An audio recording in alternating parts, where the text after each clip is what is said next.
iPhone 12. As you guys may know, Apple recently released the Apple iPhone 12. They released it in 4 models. You have the mini, the regular, the Pro, and the Pro Max. So I spent a lot of time on the internet searching for videos. I wanted to see, can we use the Apple iPhone 12 out in the professional work field? Now, a lot of videos that I found on the internet showed examples of the iPhone 12 compared to a professional camera, but it was just a still shot. I wanted to actually see edited work, and can we tell the difference between the iPhone 12 and the professional camera? So in today's example, we're using the Apple iPhone 12 Pro, and we're using the Sony a7S III, which is a cinematic beast. Honestly, it's probably not even fair. The camera and lens is roughly about $5,000. The iPhone is roughly about $1,000, $1,200, depending on the storage space that you get and of course which model. But at the end of the day, I wanted to push the limits of this iPhone 12 and see what it's truly capable of. So I'm gonna go ahead and play 2 examples for you guys. Can you guys tell which one was the Apple iPhone 12 and which one was the Sony a7S III? So let's play the clips.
All right, so now that we watched both clips, could you guys tell which of it was shot with the iPhone 12 and which of it was shot with the Sony a7S III?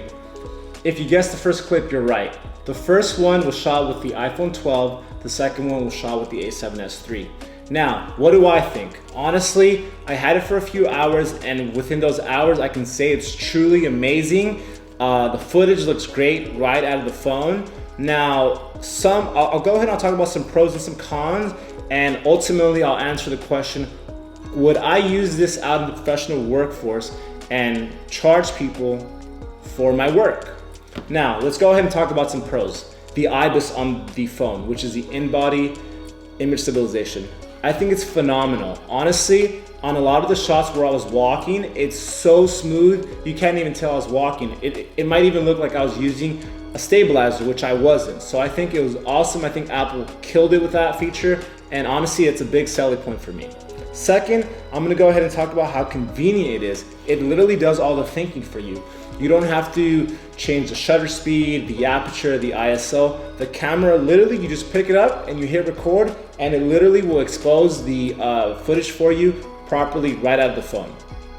3, I should say, let's go ahead and talk about how affordable it is. So it's roughly priced at about $1,000 to start, I believe. It goes a little bit higher depending on the model or storage space. We can go ahead and talk about how it's not just a phone, but you can do emails on it, you can search or surf the web, social media, it's a camera, it's a video recording camera. So literally you have so many features packed into this phone.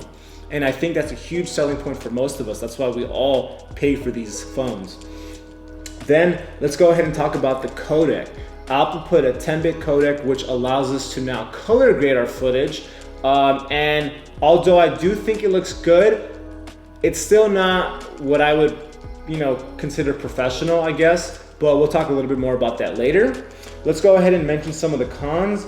One of the cons that I'm gonna go ahead and start off with is when I move the footage from the camera to my computer into my editing software, I was getting warning signs from my Final Cut Pro saying that these HDR files had to be converted to 709 recs. So there's an HDR tool in which you have to throw on each individual clip to convert it to a 709, okay? It's not a deal breaker, but it was time consuming, so that's gonna go ahead and be a con for me. Next, we'll talk about the 10-bit.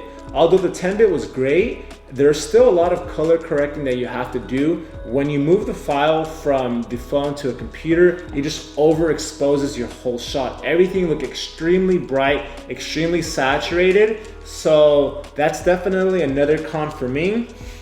3, let's talk about how you don't have full control. And although that can be very convenient for most of us, someone like myself, where I would consider myself a filmmaker, content creator, I want to have full control of my shot. There's some shots I would have liked a shallow depth of field. There's some shots where I would have liked to control the exposure a lot better. There's some shots in which I would have, liked to just do more with it. And unfortunately, the phone, it's great in the fact that it does all the thinking for you, but someone like myself, where I want to have full control of every shot, it's definitely a con.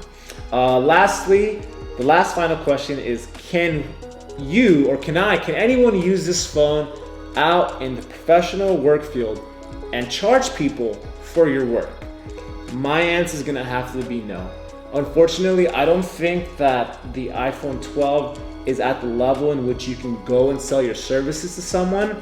I think the phone is great. I think it does so many things. And at the end of the day, it's a huge, huge selling point. Not a lot of us can spend $1,000, $2,000, $3,000, $4,000, $5,000 on a camera. Lenses are so expensive. Just that lens that I'm using is about $1,000. So in a sense, the iPhone is very convenient. So if you're gonna use this footage for yourself, if you're gonna take these photos for yourself, post them up on social, I think it's great. Honestly, I think I would recommend it to anyone. But if you're looking to step up your game and actually use it professionally, I would go ahead and have to say no. I don't think you can use the iPhone 12 professionally. I don't think it's there yet. I don't think it'll ever be there, to be quite honest with you. I think Apple and most companies are improving their phone technology, and it's looking better and better and better.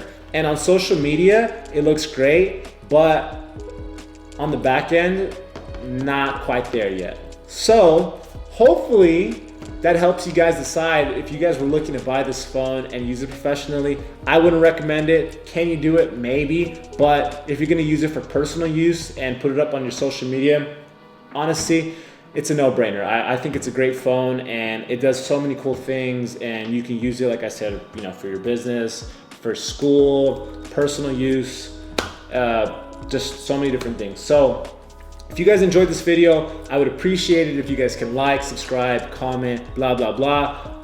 Honestly, this is gonna be my first video that I post up. So yeah, if you guys like stuff like this, let me know and we will film more in the future. All right, I'm out.